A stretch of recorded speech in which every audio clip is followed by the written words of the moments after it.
sukses film horor. Baim Wong sekarang main drama, Bay. Iya, karena memang lagi naik nih Drama drama keluarga ya. drama keluarga sedih ya. Ya, terutama di mana tokoh sentralnya tuh ibu. Loh, Kak, kapan datang? Harusnya dari bulan lalu, biar ini bisa lebih rapi. Ya ampun, udah diberesin semua. Sebenarnya ya, kamu tuh bisa loh kerja bulanan, dapat gaji gitu. The Talkies. Ngomongin film bersama Bayu dan Edoy. Oke, di sini semua akan baik-baik saja tuh sebetulnya unik ya, Bay. Gue dari awal trailernya, komposisi ensemble-nya dulu nih, bahwa ada Reza ketemu Christine Hakim tuh udah biasa banget ya. Tapi Reza ketemu Raihanun dan mereka nggak jadi couple, tapi jadi adik kakak, itu kan beda ya. Oke, jadi ceritanya nih ada seorang nenek, single mother juga, single grandma di sini, Ibu Wida, Christine Hakim. Dia punya 4 anak yang udah dewasa semuanya. Kayaknya namanya disebut pas lagi ada telepon aja deh. Lagi ada telepon, bisa bicara dengan ayah. Terus kemudian yang paling tua tuh Tari, Happy Salma. Kemudian ada Langit, Reza Rahadian. Bintang. Ada Bintang, Raihanun, dan paling bungsu Banyu, Ari Ilham. Gitu. Nah, Tari ini dia punya konflik keluarga sendiri. Dia udah 2 kali menikah dan pernikahannya kedua-duanya gagal. Dari 2 pernikahan ini dia punya 3 orang anak. Ada Malika, Syafa, sama satu yang terakhir Alim yang memiliki Down syndrome. Gitu. Nah, suami keduanya ini si Teguh Wisnu Wikana nih Kayaknya KDRT ya. KDRT dan selingkuh. Nah, jadi memang pisah nih. Gitu loh. Oke. Nah, sementara anak cowok tertua Langit itu udah misah, pernah di penjara juga. Ya gitu. Tinggal jadi, di rumah susun. Tinggal di rumah susun. Openingnya agak ekstravaganza soalnya di rumah susun ini ya. Nah, yang juga udah jadi anaknya masing-masing udah pisah sebetulnya ya, Bay. Udah pisah ya. Bintang juga pisah. Ya. Gitu, yang nanti di tengah film di reveal tuh tentang Bintang. Kemudian ada si Banyu ini yang paling bungsu. Semuanya nih nggak punya pekerjaan tetap kecuali Tari ya, maksudnya yang mapan cuma Tari. Nah, si Bintang ini jadi TikTokers yang live sumbangan-sumbangan gitu kan. Ngaji dia, ngaji gitu, jadi ustadz ganteng. Iya, kontennya ngaji. Kontennya gitu, jadi ustadz ganteng ya, relevan sama zaman sekarang gitu. Cerita dimulai ketika Tari mendadak meninggal. Tari ini adalah lem keluarga ini. Dia yang menyatukan keluarga ini. Nggak ada Tari, lemnya lepas. Gitu loh. Nah, baru keluarga ini sadar bahwa sepenting itu ya Tari ternyata gitu loh. Itu. Nah, kemudian ya sebetulnya sebagian besar film ini tentang dinamika anak-anaknya Tari pindah ke rumah neneknya karena rumah Tari dikuasai oleh suaminya dan pacar barunya, Asri Welas. Nah, apalagi ketika anak bungsu Tari itu berkebutuhan khusus, gitu loh. Nah, di situ gimana cara mensupport mereka dengan segala keterbatasannya. Apalagi rumah neneknya nih, rumah Bu Wida kan di pinggir rel gitu ya. Itu sih, jadi dinamika di situ, gitu loh. Gue harus bilang bahwa gue kan sebenarnya nggak terlalu gimana sama 2 film horornya ya, Lembayung dan Sukma ya. Sama. Walaupun Sukma ini menurut gue ada peningkatan gitu ya. Gue impress sama Baim di film ini karena ensemble castnya nih gila ya. Gila. Jadi yang gila tuh nggak cuma yang wih gila dia nama-nama besar, nggak gitu, tapi nama-nama besar dipadu dengan bukan hanya orang baru tapi orang yang debutan yang benar-benar baru pertama kali. Banyak ya. Iya, dan itu seamless, nggak ngejomplang aktingnya. gitu loh. Kalau tadi kita dengar penjelasan Baim, makin ajaib lagi sebetulnya bisa kejadian kayak gini ya. Karena dia membiarkan Dia improv. membiarkan gitu loh. Gitu. Nah, jadi yang senior itu kayak Reza, Raihanun, Christine Hakim itu yang mancing si para pemain pendatang baru untuk bisa ngimbangin ya. Dan hebat gitu loh. Itu ya satu. Kedua, seolah-olah kurang, tantangannya masih kurang nih. Setnya lebih banyak di rumah yang pinggir rel. Terus di rumah susun. Terus di perumahan kumuh yang apa? Si tempat bintang tinggal gitu ya. Semuanya padat gitu loh. Jadi nggak ada tuh shot yang lengang gitu, nggak ada. Semuanya perumahan padat. Dan mereka ketika tracking shot lagi jalan atau gimana berinteraksi dengan warga sekitar gitu ya. Nah itu hal-hal yang kayak gitu yang gila ya, nih gimana cara handle-nya gitu loh. Dan kita harus ingat bahwa itu kan lokasi beneran, bukan dibangun ya. Bukan set dibangun, kan banyak ya. Film kita sebetulnya ketika rumah itu ya set dibangun di studio gitu loh. Bahkan Nawila yang ada rumahnya aja begitu interior dia Di studio. pindah set. Kayak gitu. Banyak yang kayak gitu, termasuk Dua Hati Biru tuh.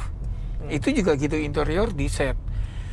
Gitu. Nah, ini enggak, nih set beneran. Dan kebayang gak sih di perumahan padat kemudian ada wajah-wajah seperti Reza, Christine Hakim gitu ya. Gimana Ari chaosnya? Ilham, gimana chaosnya. Itu tuh tantangan logistiknya tuh nggak kebayang gitu loh. Apalagi kita awal langsung dibuka dengan shot drone Menjelajah rumah susun. ya tuh kayak ini rumah susun beneran lah. rumah susun. Pertama rumah susun beneran.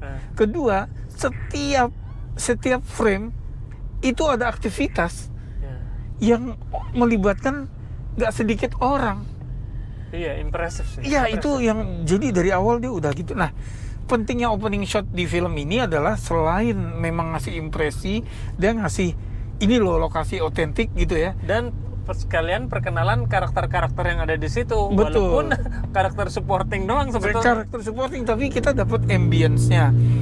Sama satu lagi bahwa film ini walaupun melodrama, dari opening shot itu udah ketahuan bahwa Ada humornya ya. ada humornya gitu loh. Karena ketika dia si drone-nya ini nge-track aktivitas, banyak yang lucu-lucu juga kan gitu ya. Dan itu bisa dijamin susah banget itu. Gue ngebayangin Edi-nya sih ya. Yang Asisten direktur. direkturnya Asistennya Baim ya. Iya, yang gila ngarahin ekstra sebanyak itu tuh luar biasa gitu. Nah, opening shotnya itu yang udah langsung set filmnya nih kayak apa. Itu loh, langsung ngasih first impressionnya bagus. Oke, apa lagi Bay? Tahu filmnya Baim mau yang penuh dengan plot twist. Gue tadinya mikir apa nih plot twist. Masa nggak ada sih? Iya. Ternyata ada juga ya. Iya, jadi gitu sih. Kalau terus sama kalau slice of life, gue nggak tahu ya. Kamu nih sempet mestinya bisa lah di OTT atau di YouTube tuh nonton film-film Teguh Karya ya. Salah satu maestro sinema Indonesia terbesar sepanjang sejarah. Nah, Pada saat ngeliat trailernya gue pikir mirip-mirip sama mirip-mirip Teguh Karya ya. Teguh Karya. Kayak Ibunda, kayak Pacar Ketinggalan Kereta, Iya. setnya di samping rel kereta juga kan. Dua gitu. film itu termasuk film Favorit. favorit gue, Ya. film Indonesia. Nah, jadi Teguh Karya itu ciri khasnya adalah dia nge-capture kondisi keluarga yang chaos gitu loh di dalam rumah. Dialognya tuh ratatatatatatat, terus nanti di background ada orang berdialog juga. Tapi seamless gitu. Tapi ya. seamless. Nah, waktu di trailer gue ngeliat, wah ini ada vibe Teguh Karya nih. Memang akhirnya gue nangkep walaupun gak setebel itu ya. Gue nangkep terutama di ketika adegannya di rumah nenek. Ya dimana mereka kan rata-rata ngumpul di situ ya. Gitu loh. Jadi wah asik nih, agak sedikit kangen sama suasana film drama yang kayak gini gitu loh, dinamikanya. Terus nah kalau bicara dinamika yang gue suka lagi adalah Reza pemain utama, dia anak cowok sulung dia supposedly hero di film ini, tapi not really, gitu ya. Apalagi nggak perfect dia. nggak perfect. Nah ini dia, ketika bicara nggak perfect, semua karakternya ini punya kelemahan, flawed characters. Yang kelemahannya tuh nggak enteng juga gitu ya. Nah kalau yang tadi gue bilang bahwa dia nggak juga hero tuh maksudnya kayak ketika ada tantangan dia berdiri gagah menghadapi tantangan itu kan gitu ya biasanya hero. Belum tentu menang ternyata. Di sini nggak juga kan gitu ya.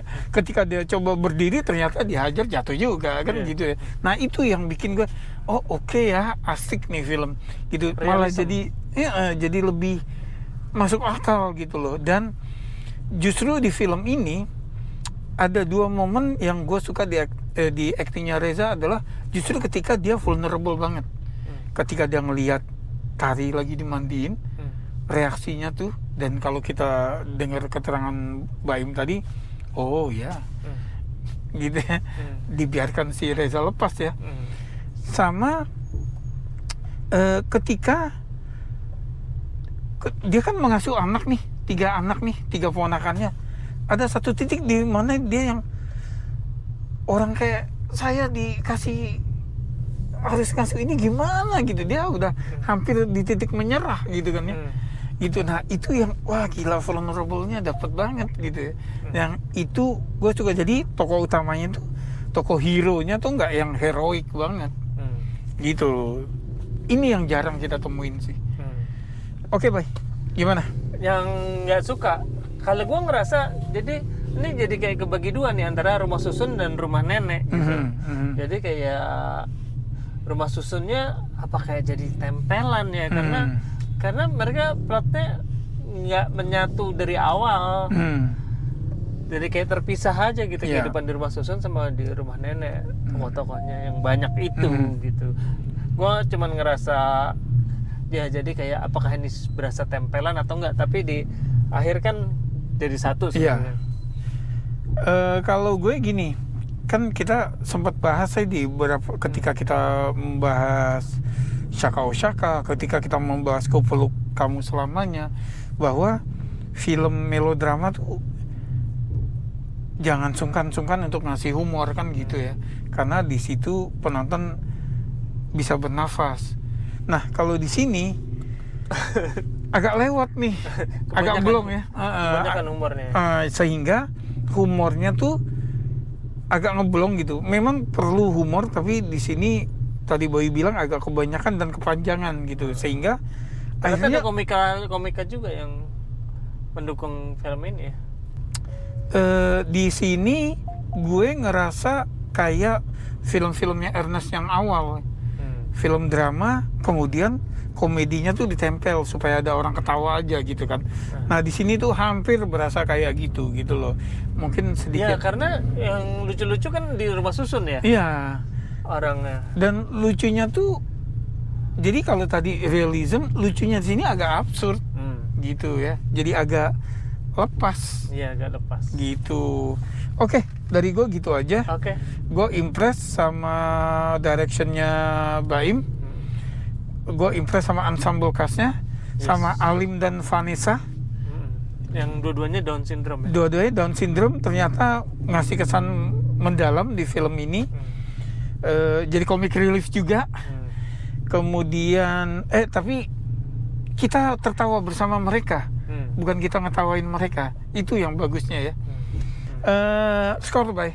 Skor gue cukup enjoy lah, nggak bisa gue bilang jelek gitu. Tapi mungkin belum jadi favorit gue karena gue merasa kayak ada beberapa yang seperti tempelan. Gue kasih 6,8. Oke. Gue belum 7 tapi hampir. Iya, gue sedikit di atas lu. Gue suka, gue menyadari film ini ada beberapa kelemahan, tapi ketutup dengan impresi secara keseluruhan. Gue kasih 7,5. Cukup tinggi, dan kayaknya sih Baim Wong belum ada yang gagal nih secara jumlah penonton. Iya. Mudah-mudahan penonton yang ini juga banyak. Nah, untungnya buat Baim Wong, film ini nih lumayan distinct di antara film-film melodrama sejenis ya. Gitu loh, selain dari ensemble ya. Kalau dari trailer juga berasa gitu. Berasa bedanya, jadi mungkin dia bisa stand out. Makasih udah mampir, sampai ketemu di film berikutnya. Salam.